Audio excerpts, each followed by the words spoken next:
Part 2 of who is your next Indian test captain அப்படிங்கிற இந்த வீடியோக்கு உங்களெல்லாம் வரவேற்கிறேன். Boys and girls and my dear buddies, எல்லாருக்கும் ஹாய் ஃப்ரம் பாலா. ஸோ இந்த பார்ட் 2 நம்ம பார்க்க போகிறது மிக முக்கியமான ஒரு விஷயம். உங்களுடைய அடுத்த கேப்டன் யார்? போன வீடியோவில் இந்த நம்ம பார்த்த முக்கியமான விஷயங்கள் என்னென்ன அப்படின்னா, எப்படி இந்தியன் கிரிக்கெட் டீம் இந்த இடத்துக்கு இன்னைக்கு வந்து சேர்ந்துருது,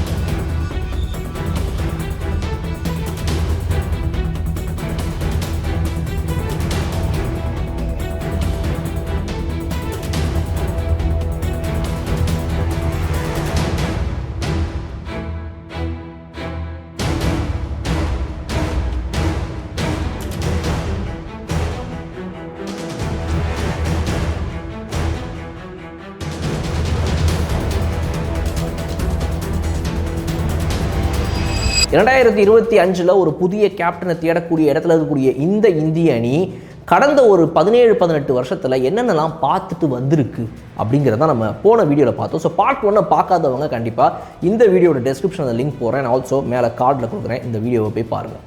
ஸோ பார்ட் 2 இப்போ நம்ம பார்க்க போகிறது நிஜமாவே உங்களுடைய அடுத்த கேப்டன் யாருங்க, இதுதான் இந்த கேள்வி.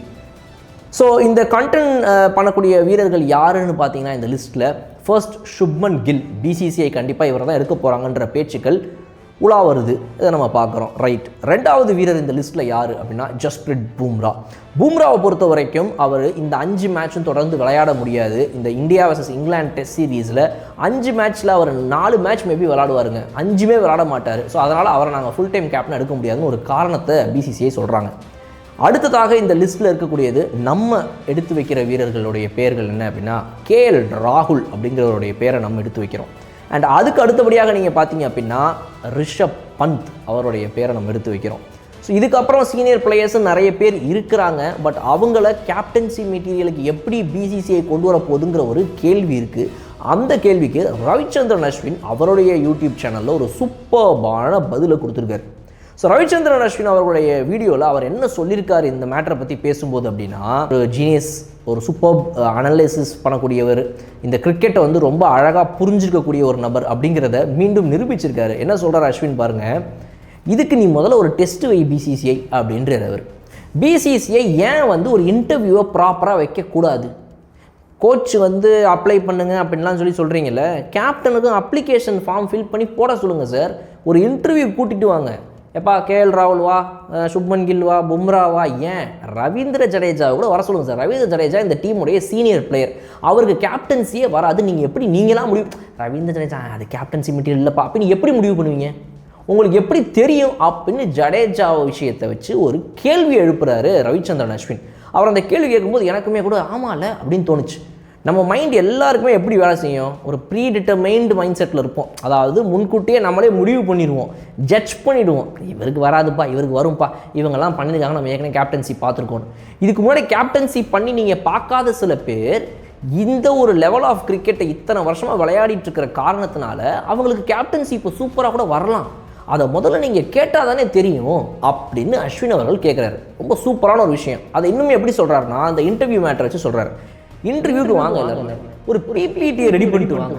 உங்ககிட்ட நாங்கள் ஒரு 10 கேள்வி முன்னாடி நான் கொடுத்துட்றேன், அதுக்கு எல்லாத்துக்கும் நீ ரெடி பண்ணிட்டு வா. என்னன்னா ரொம்ப சிம்பிள், என்ன பண்ண போகிறேன், உன் கேப்டன்சியில் டீம் எப்படி இருக்கும்னு நீ நினைக்கிற, எப்படி இருக்கணும்னு ஆசைப்படுற, உனக்கு என்னென்ன வேணும் இந்த பிசிசிஐ கிட்ட இருந்து, செலெக்ஷனில் நீ என்ன பண்ண போகிற, நீ முதல்ல அடுத்த இந்தியாவுடைய அடுத்த சீரீஸ்லாம் என்ன, அதை முதல்ல சொல்லு அப்படின்ற ரவிச்சந்திரன் அஸ்வின். அதாவது நிறைய பேருக்கு இந்தியா அடுத்து ஒரு 2-3 சீரீஸ் எந்த நாடுகளோட விளையாட போகுதுன்னு மக்களுக்கு கூட தெரியும், கூகுளில் தேடி பார்த்தா. ஆனால் இவங்களுக்கு தெரியாது. பாதி பேருக்கு நான் அடித்து சொல்கிறேன், நீங்கள் செக் பண்ணி பாருங்கன்றார் ரவிச்சந்திரன் அஸ்வின். ஸோ நீங்கள் செக் பண்ணி பாருங்கள், இவங்களில் பல பேருக்கு அடுத்த மேட்ச் என்னன்னே, என்ன டோர்னமெண்ட் என்ன சீரீஸ்னே தெரியாது.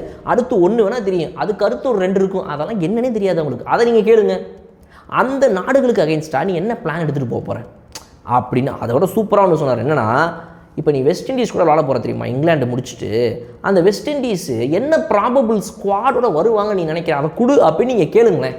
வெஸ்ட் இண்டீஸில் இப்போ கரண்ட்டாக டெஸ்ட் எத்தனை பேர் விளையாடிட்டு இருக்காங்க, அவங்களில் யார் இந்த ஸ்குவாடில் வருவாங்க, அவங்களுக்கு அகைன்ஸ்டாக நம்ம எப்படி விளாட போகிறோன்ற ஒரு ஐடியாவை எந்த கேப்டன் நீங்கள் கொடுக்குற இந்த லிஸ்ட்டில் கொடுக்குறாங்கன்னு நீங்கள் பாருங்களேன். நான் பெட்டு வைக்கிறேன் அப்படின்றார் அஸ்வின். ஸோ இது ஒரு சூப்பரான விஷயமா இருக்குது. ஸோ எவ்வளோ பேர் இந்த இந்திய கிரிக்கெட்டை ஃபாலோ பண்ணுறீங்க, எவ்வளோ பேர் உலக கிரிக்கெட்டை ஃபாலோ பண்ணுறீங்க, எவ்வளோ பேர் வந்து அப் டு டேட்டாக இருக்கீங்க, உங்கள் டேட்டா அனாலிசிஸ் எப்படி இருக்குது, உங்களுடைய conceiving of other cricket teams இந்த வேர்ல்டு எப்படி இருக்குது அப்படிங்கிறது எல்லாமே ஒரு கேப்டனுக்கு முக்கியம். நீ என்ன ஸ்ட்ராட்டஜி பண்ண போகிற, உன் டீம் இந்த இடத்துல இருக்குதுப்பா. இப்போ இந்த விவேக்கோட ஜோக்குன்னு வரும் தெரியுமா, சரி ஓகே பில்டிங் எரிஞ்சிருச்சு என்ன பண்ணுவேன், லிஃப்ட்டு வேலை செய்யலை என்ன பண்ணுவேன், இந்த மாதிரி கேள்விகளெல்லாம் கேளுங்க அப்படின்னு சொல்கிறார் அஸ்வின். ஹேட்ஸ் ஆஃப் அஸ்வினுக்கு நம்ம சூப்பராக ஒரு வணக்கத்தை போட்டுடலாம். ஏன்னா இந்த மாதிரி சில விஷயங்கள்லாம் ஆக்கப்பூர்வமாக சில பேர் பேசும்போது தான் அடடடா இந்த பிசிசியில் உள்ளே உட்காந்துருக்க அந்த மூளை ஏன் இருக்க மாட்டேங்குது அப்படின்ற மாதிரி நமக்கு தோணுது. ஸோ இன்னொன்று அவர் என்ன சொல்கிறாருன்னா, ரஞ்சியில் விளையாடக்கூடிய எத்தனை இளம் வீரர்களுடைய பெயர்கள் இப்போ இந்தியன் கிரிக்கெட் டீமில் விளையாடிட்டு இருக்கிற சீனியர் பிளேயர்ஸ்க்கு தெரியும் அப்படின்னு அவர் கேட்குறாரு. அவரேவும் சொல்கிறாரு, என்னைய பல பேர் பாராட்டுவாங்க, அஸ்வின் என்ன அஸ்வின் நீங்கள் வந்துட்டு இப்படி ஜூனியர் பிளேயர்ஸ் சின்ன சின்ன பசங்க இவ்வளோ பேருடைய அப்டேட்லாம் ரெடியாக கையில் வச்சுருக்கீங்க, என்ன எப்படி நீங்கள் 3 ஃபார்மெட்டை விளையாடிட்டு 2 ஃபார்மெட் விளையாட்டு இன்டர்நேஷனல் கிரிக்கெட்டில் இருந்துக்கிட்டு எப்படி நீங்கள் இவ்வளோ தெரிஞ்சுக்கிறீங்கன்னு அப்போலேருந்தே என்னை பாராட்டுவாங்க. இப்போ நான் ஒரே ஒரு ஃபார்மெட் தான் விளையாடிட்டு இருந்தேன் கொஞ்ச நாளாக, அப்போ கூட என்னை பாராட்டுவாங்க. பட் என்ன அது என் பொழப்பு சார், அது என் தொழில் சார் அப்படின்னு சொல்கிறாரு அஸ்வின். ஸோ அந்த வீடியோ ரொம்ப இன்ஃபர்மேட்டிவாகவும் ரொம்ப தாட் ப்ரோவோக்கிங்காக இருந்துச்சு. நீங்களும் வந்து அவருடைய சேனலில் போய் இந்த வீடியோவை பார்க்கணுன்னு ஆசைப்பட்றேன். ஒரு கிரிக்கெட் ரசிகனாக கூடிய எல்லாருக்குமே வந்து ரொம்ப சூப்பரான ஒரு வீடியோ அது. இன்னொரு விஷயம் சொல்லியிருந்தது வந்து எனக்கு ரொம்ப சூப்பராக இருந்துச்சு. ஏன்னா இந்த ரஞ்சி ட்ராஃபியில் சின்ன பிளேயர்ஸ் இளம் வீரர்கள் யாரெல்லாம் விளாட்றாங்கன்றதே தெரியாத ஒருத்தர் எப்படி வந்து அப்போ செலெக்ஷன் கமிட்டியில் போய் உட்காந்து அந்த செலெக்ஷன் கமிட்டி கூட உட்காந்து ஒரு கேப்டனா எனக்கு இந்த பையன் வேணும் எனக்கு இந்த பையன் வேணாம் அப்படின்னு எப்படி சொல்ல முடியும் அப்படிங்கிறது தான் எனக்கு இவர் சொன்னதை கேட்கும்போது ஸ்ட்ரைக் ஆச்சு. அதுக்கு ஒரு பெரிய எக்ஸாம்பிள் என்ன அப்படின்னா சௌரவ் கங்குலி வேற ஒரு விக்கெட் கீப்பருடைய பெயரை முன்னெடுத்து வச்சு இவரை கொண்டு வாங்க டீமுக்குள்ளே அப்படின்னு சொல்லும்போது செலெக்ஷன் கமிட்டி மீட்டிங்கில் ஃபோன் காலில் பேசின நம்ம தலைவன் சௌரவ் கங்குலி, இங்கே வருங்க எனக்கு தெரியாது, உங்களுக்கு ஜெயிக்கணும்னு ஆசை இருந்துச்சுன்னா நான் சொல்கிற பையனை உள்ளே இறக்குங்க, அவன் பேர் மகேந்திர சிங் தோனி, சரியாக விளையாடிட்டு இருக்கிறான், அவனை போய் பாருங்கள் அவன் என்ன மாதிரி கிரிக்கெட் விளாட்றான்னு, அப்படிப்பட்ட ஒருத்தன் தான் எனக்கு டீமில் வேணும் அப்படின்ட்டு ஃபோனை வச்சிட்டாரான் கங்குலி. யாருக்குமே புரியல, என்ன தோனின்றான், என்ன யார் தோனி அப்படின்னு பாதி பேருக்கு தெரியவே இல்லையா செலெக்ஷன் கமிட்டியில் இருக்கிறவங்களுக்கு.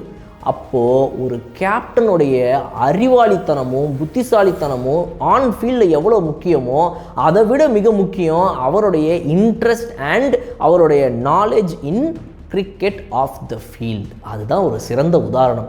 ஸோ அதுதான் எனக்கு ஞாபகம் வந்துச்சு அந்த வீடியோவை பார்த்த உடனே. ஸோ அப்படிப்பட்ட ஒரு கேப்டன் தான் இந்திய அணிக்கு இந்த மாதிரி ஒரு சூழ்நிலையில் தேவைப்படுறாரு. இப்போ நீங்கள் சொல்லுங்கள், நம்ம இந்த லிஸ்ட்டில் ஆரம்பத்தில் பார்த்த வீரர்களில் உங்களை பொறுத்த வரைக்கும் எந்த வீரர் இதுக்கெல்லாம் ரொம்ப சரியான ஆளாவார், இவன் தாண்டா அதுக்கு சரியான ஆள் அப்படின்னு நீங்கள் சொல்லக்கூடிய அந்த கேப்டன் யார்? ஆப்ஷன் ஏ, இது என்ன கவுண்ட் பண்ண கரோர் பற்றியா, சரி சொல்லி பார்ப்போம். ஆப்ஷன் ஏ நம்மளுடைய Shubman Gill. Option B Jasprit Bumrah. Option C KL ராகுல். ஆப்ஷன் டி யார், வேற யார், நம்ம ரவிச்சந்திரன் அஸ்வினுடைய மிக முக்கியமான நெருங்கிய நண்பராகிய ரவீந்திர ஜடேஜா. நான் ஏற்கனவே சொல்லியிருந்தேன், ரிஷப் பண்ட் உட்பட நிறைய வீரர்கள் இருக்கிறாங்க. ரீசெண்ட் டைம்ஸ் ரிஷப் பண்ட் வந்துட்டு T20 சரியாக விளையாடாமல் இருக்கிறாருன்ற காரணத்தினால டெஸ்ட் டீமில் கன்சிஸ்டண்ட்டாக இருக்கக்கூடிய ஒரு வீரர் தான் அவருமே. அவருக்கு ஃபார்ம் இருக்கா இல்லையா, எப்படியோ நீங்கள் டெஸ்ட் டீமுக்கு உங்கள் ரிஷப் பண்ட் வேணும்னு எடுத்து வச்சிருக்கீங்களே, அப்போ அவரோட கேப்டன்சி விஷயத்தில் கன்சிடர் பண்ணுங்கள். வெயிட் பண்ணி பார்ப்போம் பிசிசிஐ என்ன மாதிரி ஒரு முடிவு எடுக்க போகிறாங்க, அதுக்கு முன்னாடி என்ன மாதிரி ஒரு யுக்தியை கையாள போகிறாங்க, என்ன மாதிரி ஒரு பேராமீட்டர்ஸ் எல்லாம் மைண்டில் வச்சு ஒரு கேப்டன் அவங்க சூஸ் பண்ண போகிறாங்க அப்படிங்கிறத நம்ம வெயிட் பண்ணி தான் பார்க்கணும். என்னை பொறுத்த வரைக்கும் ஒரு எக்ஸ்பீரியன்ஸ்டு பிளேயரை இப்போத்துக்கு அடுத்த ஒரு 2 வருஷத்துக்கு அட்லீஸ்ட் இந்திய கிரிக்கெட் அணிக்கு டெஸ்ட் கிரிக்கெட்டுக்கு கொண்டு வர்றது பெஸ்ட்டுன்னு நினைக்கிறேன். பிகாஸ் ஒரு இவல்யூஷன் பீரியடில் இருக்கும்போது அடுத்த ஒரு கேப்டன் நீங்கள் கொண்டு வரதுக்கு முன்னாடி இந்த மாதிரி ஒரு சிச்சுவேஷன் உங்ககிட்ட இருக்கிற பெஸ்ட் ரிசோர்ஸை யூஸ் பண்ணுறது தான் பெஸ்ட் ஆப்ஷன்.